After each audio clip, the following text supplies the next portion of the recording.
This video is sponsored contains online shopping.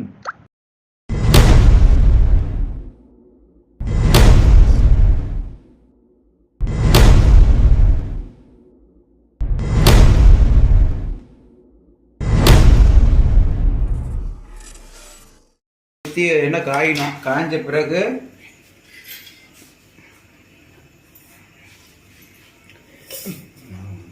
கொஞ்சம் கடுகு போடவும்.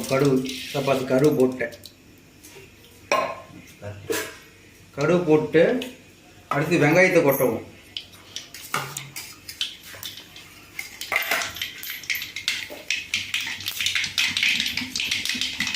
வெங்காயத்தை கொட்டி வெங்காயமும் கருவேப்பிலையும் கொட்டணும்.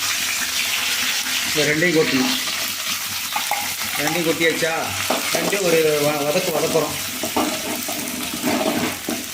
வதக்கிட்டோமா, நல்லா வதக்கணும், வேகணும் வெங்காயம்.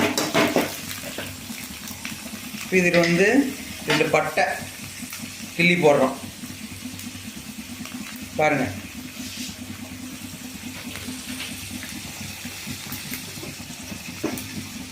இந்த பட்டை கிள்ளி போட்டோம். பட்டை கிராமம் பட்டை மட்டும் தான் போடுறோம்.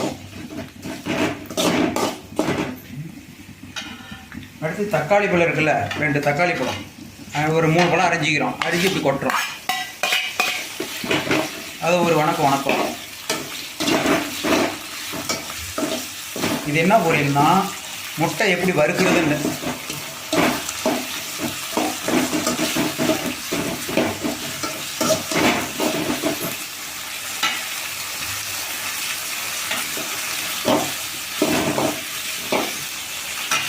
இந்த மாதிரி வதங்கணும். பாருங்கள் எப்படி வதக்கிருக்குன்னு பாருங்கள். நல்லா வதங்கினா ஒரு 5 நிமிஷம் வதங்கினா சரியாக போயிடும். இந்த மாதிரி வதங்கிறதுக்கு. அடுத்தது மிளகுத்தூள் கொஞ்சம் போடுறோம். கொஞ்சமாக மிளகுத்தூள் போட்டுமா. அடுத்தது கறி மசாலா கொஞ்சம் போடுறோம். ஏன்னா மெலடி போடுறதுக்கோசரம் கறி மசாலா போடுறோம். இது போட்டுமா. அடுத்து ஒரு வதக்குறோம். வதக்கிட்டு இப்போ கொஞ்சம் உப்பு போடுறோம். உப்பு கொஞ்சம் போடுறோம். பாருங்கள், கம்மியாக போடணும். பாருங்கள், கம்மியாக போடுறோம். அவ்வளோதான். உப்பு போட்டோமா. அடுத்தது முட்டை. அடுத்து 2 முட்டையை உடைச்சி ஊற்றுறோம்.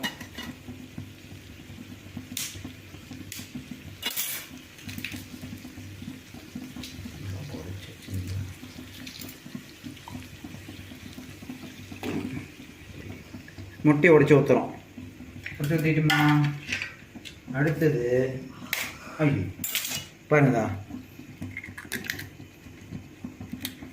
உடச்சி ஊற்றிட்டோம். உடச்சி ஊற்றி ஒரு கிளறுறோம். பாருங்கள் எப்படி கிளறுறோம் பாருங்கள்.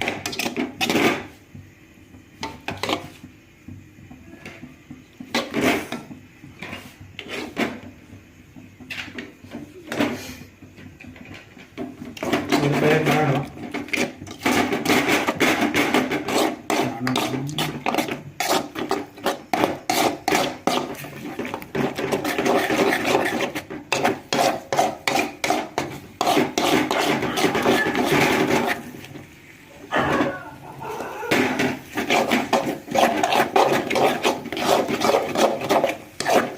நெல்லை போட்டு கிண்டணும். ஏன்னா அடி பிடிச்சிரும் இல்லையா, அதனால.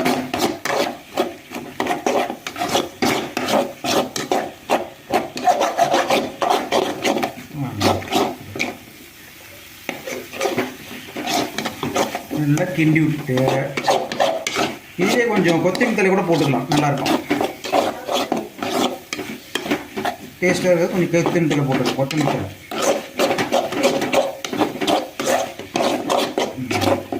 பார்த்தீங்கன்னா இது 2 முட்டை 3 முட்டை போட்டுக்கலாம். இப்போ சூடான முட்டை வறுவல் ரெடி.